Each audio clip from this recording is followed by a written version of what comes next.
रक्षाबंधन जवळच आलं आहे, अगदी 2-3 दिवसावर. तर काय करायचं सुचत नाही. बर्फी बनवली तर वेळ लागतो किंवा ती परफेक्ट बनेल की नाही याची शंका असते. तर आज आपण झटपट असे 10 मिनिटात होणारे नारळाचे लाडू बनवणार आहोत. अगदी सोपी पद्धत आहे आणि खूप झटपट होतात, कोणीही बनवू शकेल अगदी. तर नमस्कार, मी अनिता केदार रेसिपीज मराठीमध्ये तुमच्या मनापासून स्वागत आहे. तर चला आज आपण बघूया मस्त मऊसूद असे छान नारळाचे लाडू.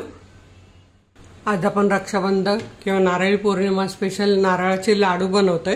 त्यासाठी इथे मी घेतले 1.5 कप सुकं खोबरं, म्हणजे जे आपल्याला बाजारात मिळतं ते घेतलेलं आहे.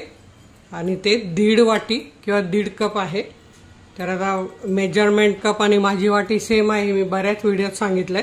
तर हे 1.5 कप आहे आणि हे आपल्याला 1-2 मिनिटं छान भाजून घ्यायचं आहे. आणि एक आणखी कढई घेतली आहे मी.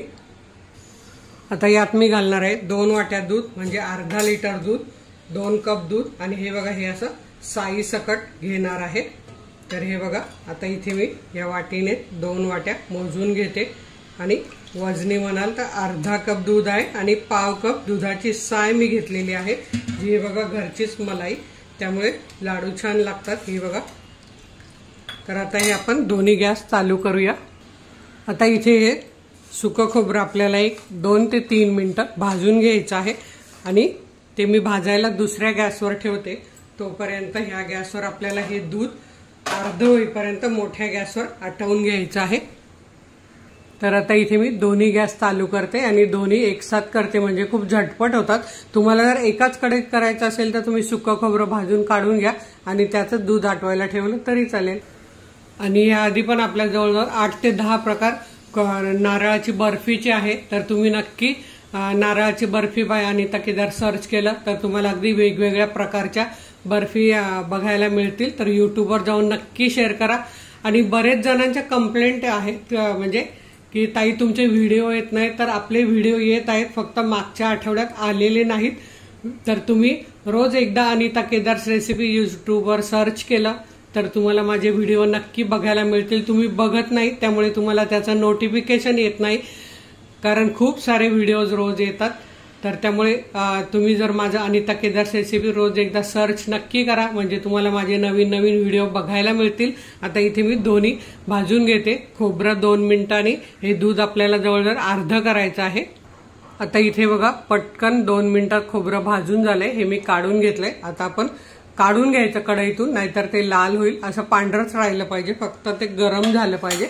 आता इथे आपल्याला दूध अर्ध करायचं आहे. आता हे मी अर्ध झाल्यावरच तुम्हाला दाखवते, हे काय सोपंच आहे. आणि हे दूध अर्ध म्हणून मी अशी पसरट छान मोठी कढई घेतली आहे. आणि कालच नवीन मी डीमार्ट मधून आणलेली आहे, त्यामुळे नवीन कढईत नवीन गोड पदार्थ आपण बनवतो आहे. तर दूध अर्ध झाल्यावर तुम्हाला दाखवते. आता इथे बघा, आपलं दूध जवळजवळ अर्ध झालेलं आहे. आता यात आपल्याला साखर घालायची आहे. तर हे बघा, पाऊण वाटीला थोडी कमी, अर्धी वाटीला थोडी जास्त अशी आपण साखर घेतलेली आहे. ती यात घालून घेऊया आणि विरघळून घेऊया अर्धा मिनिट. आता इथे तुम्ही बघू शकता, साखर आपली विरघळलेली आहे पूर्णपणे. आणि आता आपल्याला काय करायचं, आपण जे भाजून घेतलेलं खोबरं आहे ते यात घालायचं आहे. गॅस बारीक करायचा, म्हणजे सगळीकडे आपल्याला सारखं हे हलवता येईल.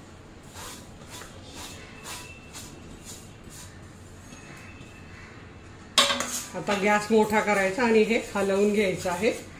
अगदी लगेच घट्ट होतं हे मिश्रण.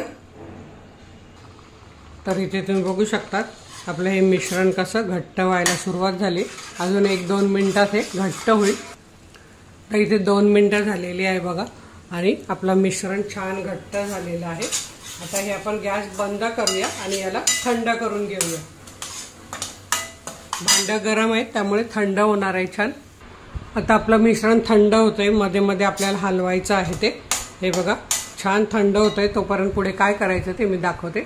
मी इथे घेतले 7-8 बदाम आणि 7-8 पिस्ता, आणि ते कसे किसणीने किसून घेतले, म्हणजे असं बारीक होईल.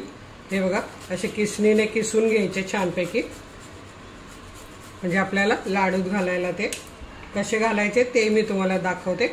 असे किसणीने छान किसून घ्यायचे. आता यात आपल्याला घालायचे सुकं खोबरं 1-2-3 चमचे किंवा पाव वाटी असं, आणि हे छान मिक्स करून घ्यायचं आहे.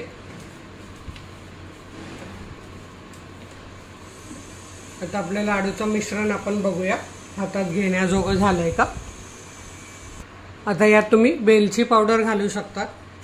तर मी इथे घेतलंय जायफळ आणि ते 1 पाव चमचा किसून घेते। हे असं लगेच किसायचं, त्यामुळे छान असा सुगंध येतो। तर हे बघा किसून झालेलं आहे, काही वेळ लागत नाही।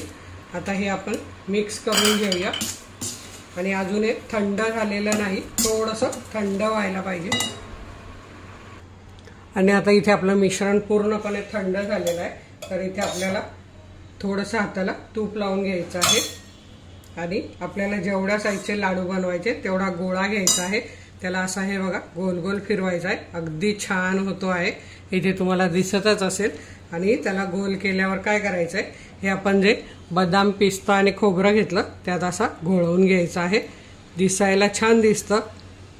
हे बघा तुम्ही नुसतं खोबरं घेतलं तरीही चालेल आणि असे आपले लाडू छान तयार होतात आणि टिकतात। तर तुम्ही हे बघा असे लाडू नक्की बनवून बघा। तर इथे तुम्ही बघू शकता झटपट होणार आहे, फक्त 10 मिनिटं वेळ लागणार आहे। रक्षाबंधन स्पेशल नारळाचे लाडू तयार आहे। तर तुम्ही हे नक्की करून बघा। व्हिडिओ आपल्या मित्रमैत्रिणींना शेअर करायला विसरू नका। तर वेळात वेळ काढून व्हिडिओ बघितल्याबद्दल तुमच्या मनापासून धन्यवाद। अशाच माझ्या छान छान रेसिपी बघा, बनवा, खा आणि हेल्दी राहा। धन्यवाद।